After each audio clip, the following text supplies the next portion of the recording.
շատ կուզենամ, որ նույնիսկ եթե սա ամբողջական չդիտեն, ապա վերածենք ինչ-որ կարճ հոլովակի, ես սիրով կդնեի, որ պետք է ուղղակի մի բան երբեք չմոռանան, էլի, որ մեղադրողի եւ մեղադրվողի միջև կարող է լինել ընդամենը մեկ նախադասություն։ Ու այդ մեկ նախադասության հավանականությունը, որ կպտտվի հետո ձեր դեմ, շատ մեծ է։ Այսինքն որ կողմում դուք կլինեք, դա շատ մեծ հարց է։ Այսօր դուք կարող եք ինչ-որ մեկին մեղադրել ինչ-որ մի բանում, բայց վաղը, երբ որ վերջինս ինքը հայտնվի այդ իրավիճակում, վստահաբար շատ շնորհակալ է լինելու, որ իրեն հասկանային եւ ավելի մեծահոգի եւ ավելի բաց սրտով անդրադառնային իր խնդրին։ Ու գիտես ինչն է հետաքրքիր, եթե տարիներ առաջ մեզ թվում էր միայն հայտնի մարդիկ են, որ կարող են ունենալ իրենց հանդեպ նեգատիվ, հեյթ եւ այլն։ Աշխարհը հիմա այնպեսին է, որ մեկ վայրկյանում մի հոգի կարող է դառնալ ինչ-որ քննարկման աղբյուր։ Այսինքն դուք կարող եք փողոցում քայլել, կամ ձեր երեխան կարող է քայլել, ինչ-որ մի բան անել կամ ինչ-որ մի բան ասել, հայտնվել հանրության ուշադրության կենտրոնում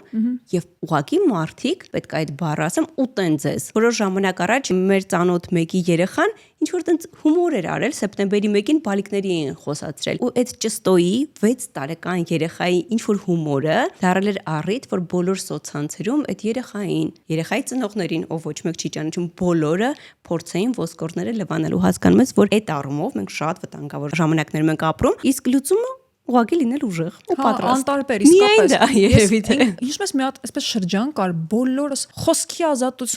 ազատություն։ Եկավ։ Խոսքի ազատությունը, դաստիարակությունը, վիրավորանքը, անպատվելը եւ իրականությունը եւ առհասարակ դիմացի մարդու սեփական սահմանագիծ ներխուժելը շատ տարբեր բաներ են իրարից։